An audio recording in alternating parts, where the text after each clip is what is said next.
नमस्कार। इस वीडियो में आपका स्वागत है। आज हम हॉब्स के संप्रभुता के सिद्धांत का अध्ययन करेंगे। हॉब्स संप्रभु की उपाधि उस व्यक्ति या व्यक्ति समूह को देता है जिसे कि लोगों ने अपने अधिकार हस्तांतरित कर दिए हैं। हॉब्स के अनुसार संप्रभुता राजनीतिक जीवन का एक आवश्यक तत्व है और जहाँ जहाँ भी राजनीतिक समाज पाया जाता है वहाँ वहाँ भी संप्रभुता अवश्य होती है। बिना संप्रभु के राज्य की कल्पना भी नहीं की जा सकती। संप्रभुता के अभाव में हर व्यक्ति को अपने कार्यों में मनमानी करने की छूट मिल जाती है और शांति और व्यवस्था भंग हो जाती है।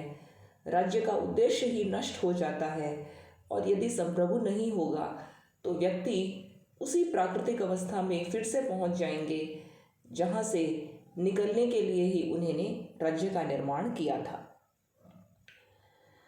हॉब्स वह प्रथम विचारक है जिसने संप्रभुता सिद्धांत के सर्वोत्तम रूप का, सर्वोत्कृष्ट रूप का और अपरिमित रूप का प्रतिपादन किया था। यद्यपि हॉब्स से पहले बोधा ने संप्रभुता के सिद्धांत का व्यवस्थित विवेचन कर दिया था, किंतु बोधा ने संप्रभुता के ऊपर ईश्वरीय कानून का, राज्य के मूलभूत कानून का तथा परंपराओं का प्रतिबंध लगा दिया था। किंतु हॉब्स ने संप्रभुता को इन सब प्रतिबंधों से मुक्त करके उसे सर्वोच्च स्थान पर प्रतिष्ठित कर दिया। हॉब्स की संप्रभुता की धारणा का अध्ययन करने से पहले हम उसी के द्वारा संप्रभुता की परिभाषा जो उसने दी उस पर विचार करेंगे। हॉब्स के अनुसार संप्रभु वह है जिसके कार्यों का एक महान जनसमूह ने अपने आप को स्वेच्छापूर्वक एक संविदा द्वारा कर्ता बना लिया है और उसकी शांति और सुरक्षा के लिए वह उन सबके साधन तथा शक्ति अपनी बुद्धि के अनुसार प्रयोग कर सकता है। इस परिभाषा से यह स्पष्ट है कि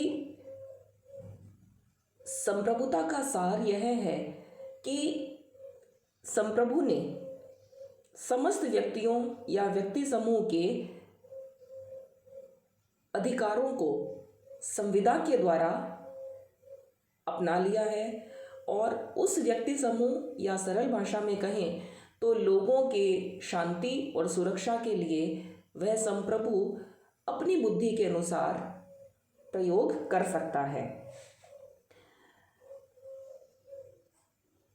इस परिभाषा में यह स्पष्ट है कि एक बार संप्रभु शक्ति का निर्माण जब हो जाता है उसके बाद समाज में शांति और व्यवस्था बनाए रखने का पूरा दायित्व संप्रभु के पास आ जाता है और संप्रभु शांति और व्यवस्था बनाए रखने के इस दायित्व का प्रयोग अपनी बुद्धि के अनुसार करता है और इसका प्रयोग करने के लिए वह अन्य किसी की भी बात मानने के लिए बाध्य नहीं है।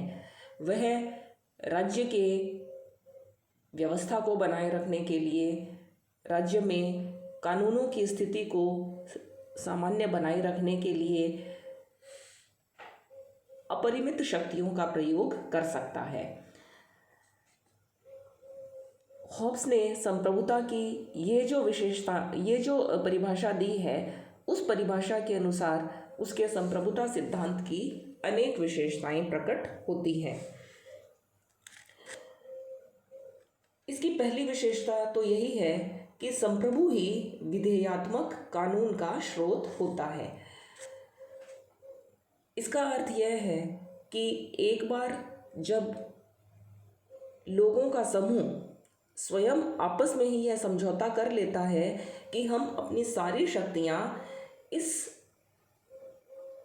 तीसरे व्यक्ति को देंगे जिसे कि उन्होंने अपना संप्रभु बना लिया है, उसके पश्चात ही संप्रभु कानून बना करके लोगों के समुदाय को नियमित करता है। दूसरे शब्दों में संप्रभुता का अर्थ है कि संपूर्ण प्रजा के लिए मान्य होने वाले कानूनों को बनाने की एकमात्र शक्ति अब संप्रभु के पास आ गई है और उन सब के लिए कानून बनाना अब संप्रभुता का एकमात्र दायित्व है। इसलिए कानून का जो स्रोत है वो संप्रभु ही है।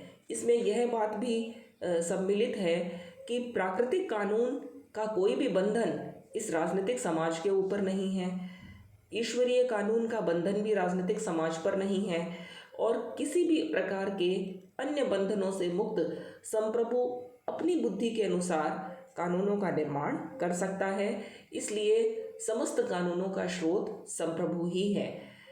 वही कानून को बनाता है, वही उसकी व्याख्या करता है और वही कानूनों को अपने अनुसार लागू भी कर सकता है। इसी से निकली हुई दूसरी परिभाषा यह है कि संप्रभु सर्वोच्च होता है। राज्य में संप्रभु से बढ़कर के अन्य कोई शक्ति नहीं है। अन्य सभी समुदाय, चर्च, आर्थिक शक्तियाँ, भौतिक शक्तियाँ, राज्य में जो कुछ भी है वो सभी संप्रभु के अधीन है। संप्रभुता उन सभी शक्तियों को चाहे जैसे नियंत्रित कर सकता है, विनियमित कर सकता है। संप्रभु अपनी सर्वोच्च शक्ति का प्रयोग अपने भौतिक बल से करता है। उसे सेनाओं के निर्माण का अधिकार है, सेनाओं के प्रयोग का अधिकार है, उसे युद्ध करने का अधिकार है, विदेशी राज्यों से युद्ध करके शांति स्थापित करने का अधिकार है। इसलिए संप्रभु राज्य में सर्वोच्च है और उसकी सर्वोच्चता को चुनौती देने वाली राज्य में अन्य कोई भी सत्ता नहीं है। तीसरी विशेषता यह है कि संप्रभुता निरपेक्ष और असीमित होती है। निरपेक्ष का तात्पर्य यही है कि संप्रभु के समान राज्य में दूसरा कोई नहीं है, उसका कोई प्रतिद्वंदी नहीं है, ऐसा कोई अन्य व्यक्ति नहीं है जो कि उसे नियंत्रित कर सकता हो। संप्रभुता सापेक्ष भी नहीं है। संप्रभुता की निरपेक्षता का तात्पर्य यही है कि किन्हीं भी परिस्थितियों में, किसी भी देश में, किसी भी स्थान पर उसको चुनौती देने वाली अन्य कोई सत्ता नहीं है। वह एक बार जब संप्रभुता का निर्माण हो जाता है उसके बाद वह देश, काल और परिस्थिति में उसकी सत्ता पर कोई भी नियंत्रण और प्रतिबंध नहीं लगता है और वह एकमात्र शक्ति होती है जिसके विरुद्ध शिकायत करने का भी कहीं कोई अधिकार किसी के पास नहीं होता।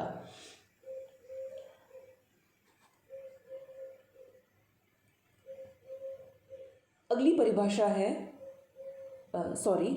विशेषता है कि संप्रभु ही शक्ति और नैतिकता का सृष्टिकर्ता होता है। प्राकृतिक अवस्था में मनुष्यों ने जिस प्रकार का जीवन जिया था उसमें प्रत्येक व्यक्ति वह प्राप्त कर लेता है जो वह प्राप्त कर सकता है और प्रत्येक व्यक्ति इस प्रकार से धोखे से, छल से या कपट से किसी भी व्यक्ति को किसी भी वस्तु को किसी भी तरह से प्राप्त कर सकता है। इसका अर्थ यह है कि जो वस्तु आज किसी अन्य के पास है, यदि मुझ में शक्ति है तो उसको मैं प्राप्त करने का अधिकारी हूँ। इस प्रकार प्राकृतिक अवस्था में किसी भी प्रकार की स्थायी संपत्ति का निर्माण होना असंभव है। संपत्ति की उत्पत्ति वास्तव में राज्य के उदय के बाद ही हो सकती है, जबकि लोग अपने अधिकार संप्रभु को इसलिए सौंप देते हैं कि वे अब लोगों की संपत्ति की रक्षा करेगा। इसलिए संप्रभु यह कार्य कानून बनाकर करता है और कानूनों के अनुसार वह यह सुनिश्चित कर देता है कि व्यक्तियों की संपत्ति को प्राप्त करने का या छल या धोखे से ले लेने का किसी को भी कोई अधिकार नहीं है, और यदि ऐसा किया जाएगा तो किसी को भी दंडित किया जा सकता है।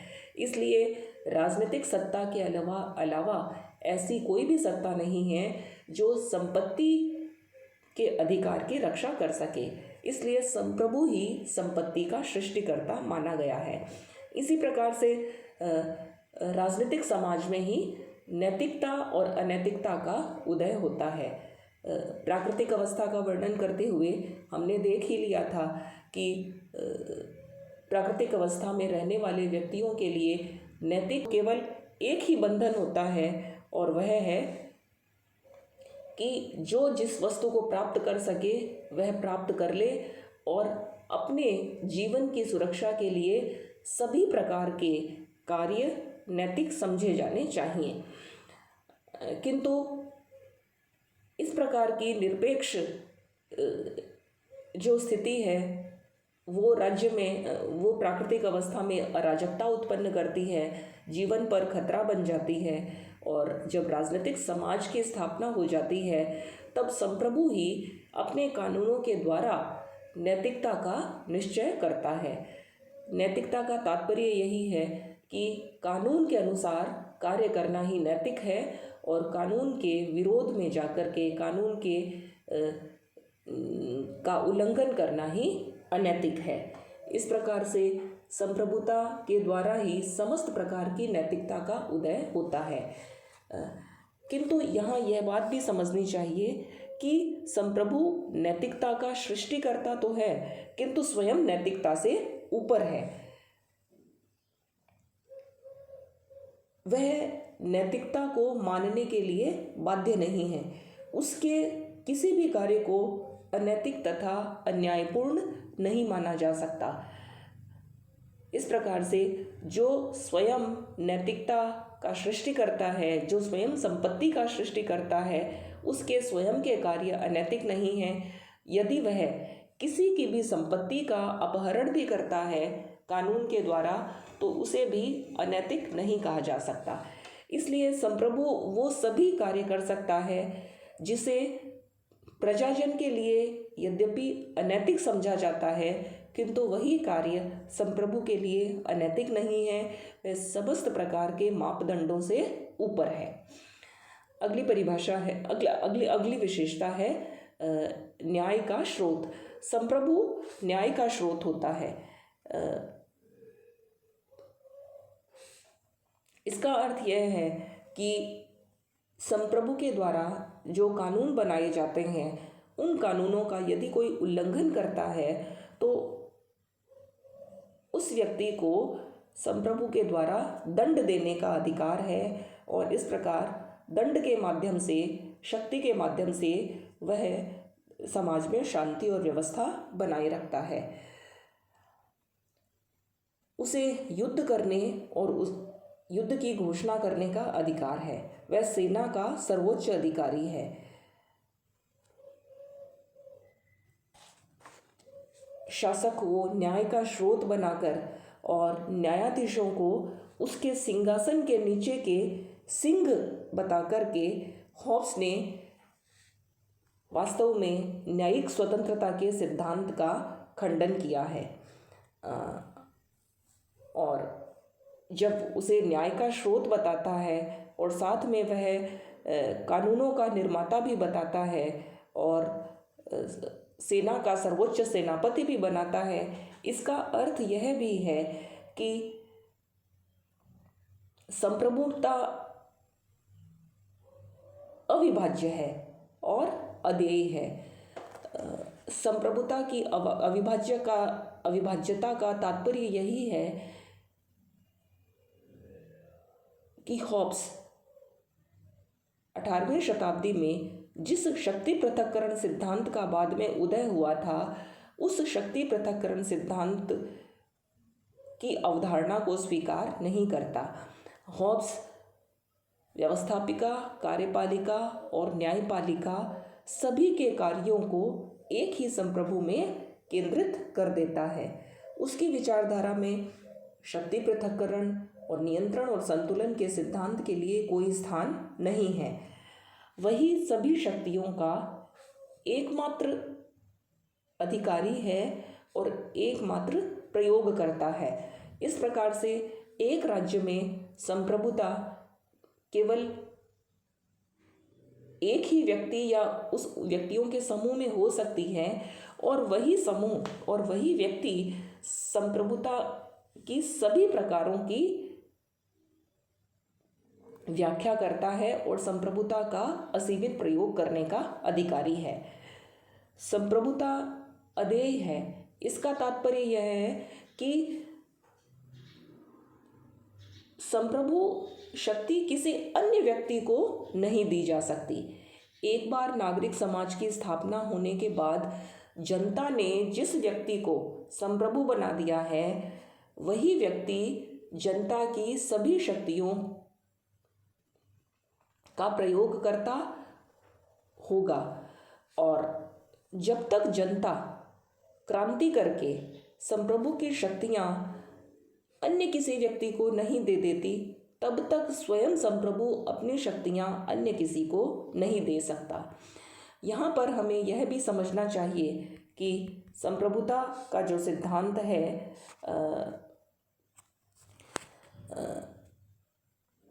उसमें यह बात छिपी हुई है कि संप्रभुता का हस्तांतरण कब किया जा सकता है।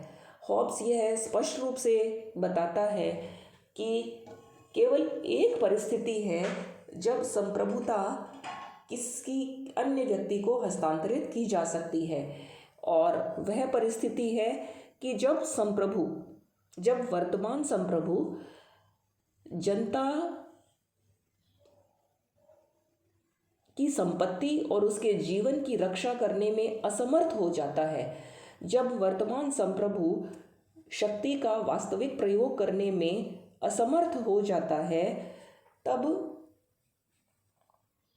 जनता को ये अधिकार है कि वह अपनी शक्ति, संप्रभु की शक्ति उस अन्य व्यक्ति या व्यक्ति समूह को दे सकता है जो कि इस कार्य को करने के लिए तैयार हो। इस प्रकार यह स्पष्ट है कि संप्रभु की शक्ति को किसी अन्य को नहीं दिया जा सकता। यह अधिकार अंततः केवल जनता के पास ही है, और जनता भी केवल एक ही परिस्थिति में संप्रभुता का हस्तांतरण किसी अन्य व्यक्ति को कर सकती है, और वह परिस्थिति है जनता के जीवन और संपत्ति की रक्षा करने के अधिकार में असमर्थता। अगली विशेषता है कि संप्रभु शक्ति सर्वव्यापी होती है।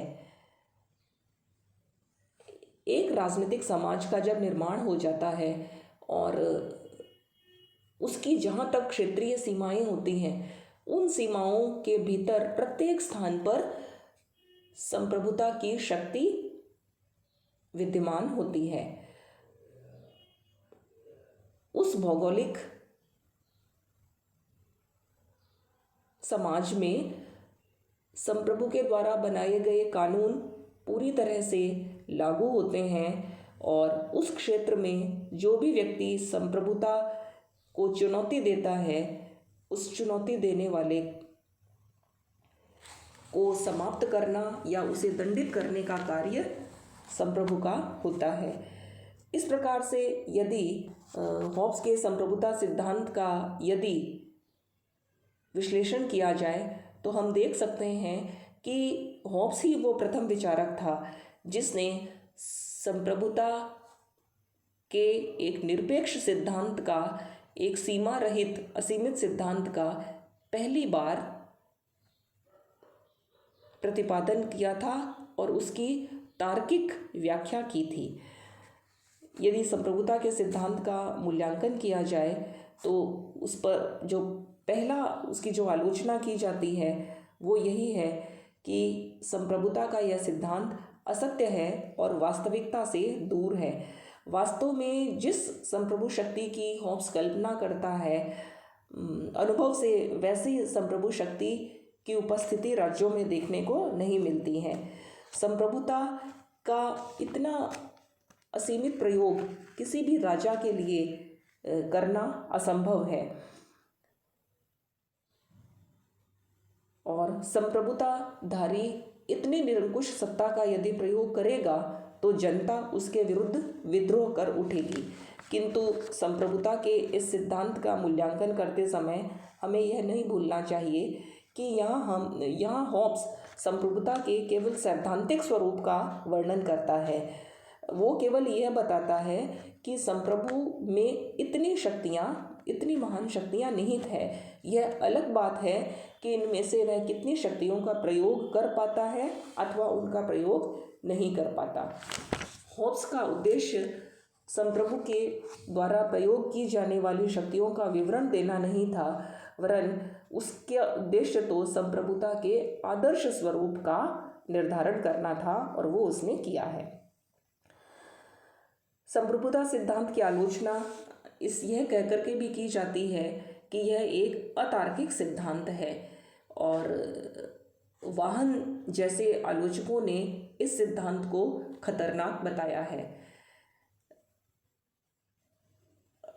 और वो इसलिए कि यदि संप्रभु की आदेशों का पालन नहीं किया जाएगा तो लोग उस प्राकृतिक अवस्था में पहुंच जाएंगे जहां से निकलना वो चाहते थे।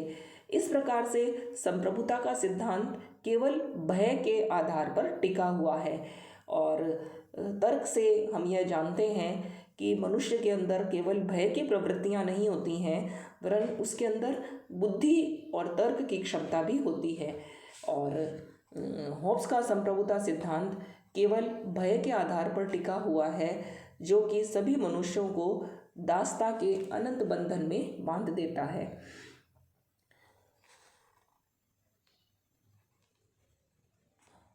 हॉब्स ने जिस राज्य का प्रतिपादन किया है उसकी संप्रभुता यदि बुद्धि की कसौटी पर कसी जाए तो वैसे ही नष्ट हो जाएगी जैसे कि गर्मी में बर्फ